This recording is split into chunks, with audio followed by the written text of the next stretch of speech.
ሰላም እንዴት ነህ? ሰላም ነው አለን። እሺ እኔ ሻሃዳ መያዝ ፈልጋለሁ። አልጨረስኩም። እሺ የምለውን ቃል አብረኸኝ የተከተልክ ነው። እሺ አሽሀዱ አሽሀዱ አላ አላህ ኢላሃ ኢላሃ ኢለላህ ኢለላህ ወአሽሀዱ ወአሽሀዱ አነ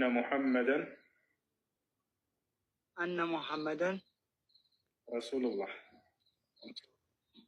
ረሱሉላህ። ማሻአላህ። ከዚህ በኋላ ሙስሊም ሆነሃል፣ ጨርሰሃል። አሁን ያልከው ቃል የሸሃዳ ቃል ወይንም የምስክር ቃል ይባላል። የእስልምና ሃይማኖት የመጀመሪያው ትእዛዛትና መሰረት ነው። ትርጉሙም አሽሀዱ አን ላ ኢላሀ ኢለላህ ማለት እነሆ ከአላህ በስተቀር በእውነት የሚመለክ ሌላ አምላክ የለም ብዬ መሰክራለሁ ማለት ሲሆን፣ ወአሽሀዱ አነ ሙሐመድን ረሱሉላህ ማለት ደግሞ ሙሐመድም የአላህ መልእክተኛና ነቢይ ናቸው ብዬ መሰክራለሁ ማለት ነው። ከዚህ በኋላ ሙስሊም ሆነሃል። አንድ ሰው እስልምና ሲቀበል ጊዜ አላህ ምን ያደርግለታል ለዚህ ሰው ከተባለ የመጀመሪያ የሚያደርግለት በሰለመበት ቀን ያለፈ ኃጢአትን ሁሉ ይምርለታል።